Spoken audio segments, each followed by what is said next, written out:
দাঁড়ালে এখানে এরকম 100 জন দাঁড়িয়ে থাকতো না। আমি দোকানদারকে জিজ্ঞেস করবো না, আমি আপনাকে জিজ্ঞেস করবো।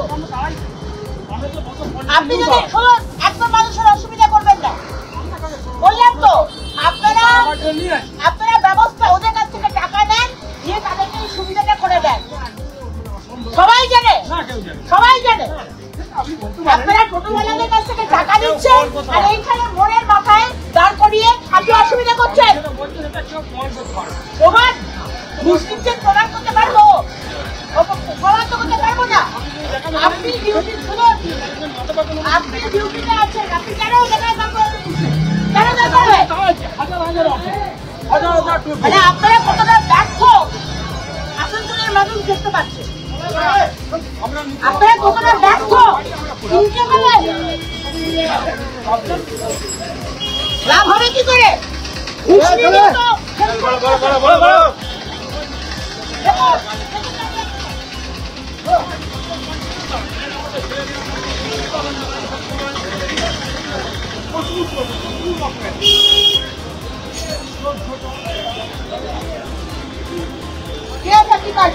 কাজ করেন কোন ডিপার্টমেন্ট?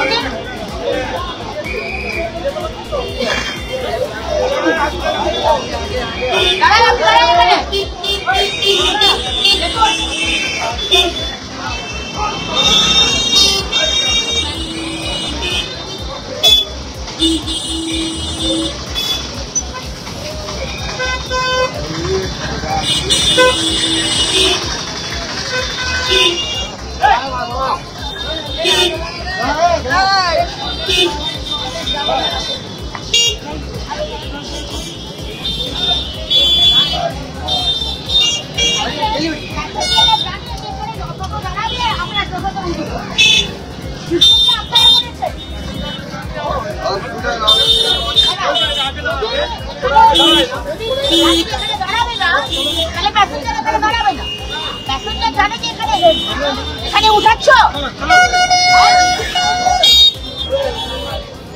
ভুল বললো, চাবি নেই তো তোরা তো এখন বলছি যে এখানে উঠবে না, তখন এখান থেকে প্যাসেঞ্জার তুলছো কেন?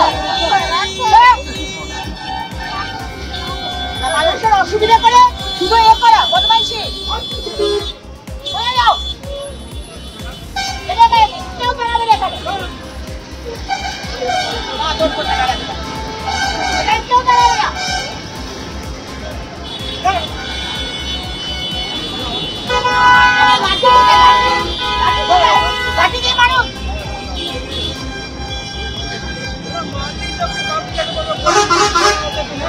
আপনি ছোটকে তো মারতে পারেন, মানুষকে মারতে বলছি না, ছোটকে তো মারতে পারেন।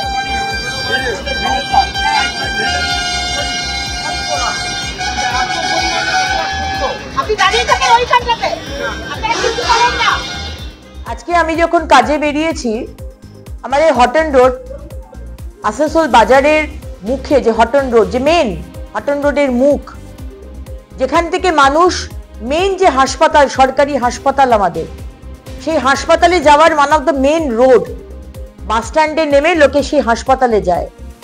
সেই হাসপাতাল যাওয়ার সেই মেন রাস্তার মুখে, হটন রোডের মুখে প্রায় 50টি অটো তারা দাঁড়িয়ে সেখানে প্যাসেঞ্জার তুলছে। এবং এটা আজকের ব্যাপার নয়, এটা রোজকার রোজ ব্যাপার। এই যে লেন যেটা হসপিটালের দিকে যাবে সেটা কমপ্লিটলি জ্যাম, অ্যাম্বুলেন্স দাঁড়িয়ে রয়েছে, সাইরেন বাজাচ্ছে, মানুষজন দাঁড়িয়ে রয়েছে, কিন্তু জমিদার বাবুরা, লাট সাহেব, সব অটোওয়ালা ড্রাইভার, তারা সব দাঁড়িয়ে থেকে তারা সব প্যাসেঞ্জার তুলছে।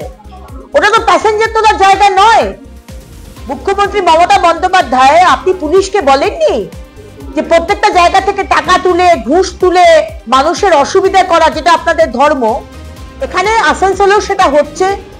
আপনার দলের বিধান উপাধ্যায়, মানে আমাদের মেয়র, তিনি কিন্তু ব্যবস্থা করতে চেয়েছিলেন, দুপাশে যে ইল্লিগাল হকার বসে রয়েছে তাদেরকে তুলে অন্য জায়গায় রিলোকেট করার কথা বলেছিলেন, কিন্তু আপনার মন্ত্রী মলয় ঘটক তার পছন্দ হলো না।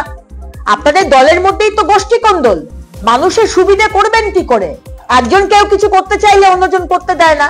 আমার সে বিষয়ে যাওয়ার দরকার নেই। আমার বক্তব্য হচ্ছে হাটন রোডের মোড়ে অটোওয়ালারা হাটন রোডের মুখে দাঁড়িয়ে প্যাসেঞ্জার তুলে অসুবিধা করবে না। সেখানে জ্যাম হচ্ছে, সেখানে অ্যাম্বুলেন্স দাঁড়িয়ে থাকছে, আর আপনার পুলিশ দাঁড়িয়ে দাঁড়িয়ে দেখছে। কি ল অ্যান্ড অর্ডার মেনটেন করছেন আপনারা? এদিক থেকে বালি তুলছে, ওদিক থেকে কয়লা তুলছে, ওদিক থেকে দামোদরকে নদীকে শেষ করে দিচ্ছে, আর এদিক থেকে অটোওয়ালাদের দাঁড় করিয়ে দাঁড়িয়ে ঘুষ নিয়ে মানুষের অসুবিধা করে সেখানে দাঁড়িয়ে প্যাসেঞ্জার তুলছে। এগুলো আমরা করতে দেব না। 1 ঘন্টা সময় দিয়ে এসেছি, আমি আবার ওই রাস্তা দিয়ে যাব। যদি আমি দেখি যে ওইখানে অটোওয়ালাদের দাঁড় করিয়ে আবার প্যাসেঞ্জার তুলছে আর মানুষ টেনে অসুবিধা হচ্ছে, আপনি লিখে রাখুন, আমি কিন্তু রাস্তার অবরোধে নামবো। মানুষের জন্য, মানুষের অসুবিধা হোক, এটা আমি হতে দেব না। আমাদের ভিডিও ভালো লাগলে লাইক এবং শেয়ার করুন। কমেন্ট সেকশনে গিয়ে জানান আপনাদের মতামত। আরও ভিডিও পেতে আমাদের চ্যানেল সাবস্ক্রাইব করুন এবং প্রতি মুহূর্তে খবরের আপডেট পেতে প্রেস করুন বেল আইকন।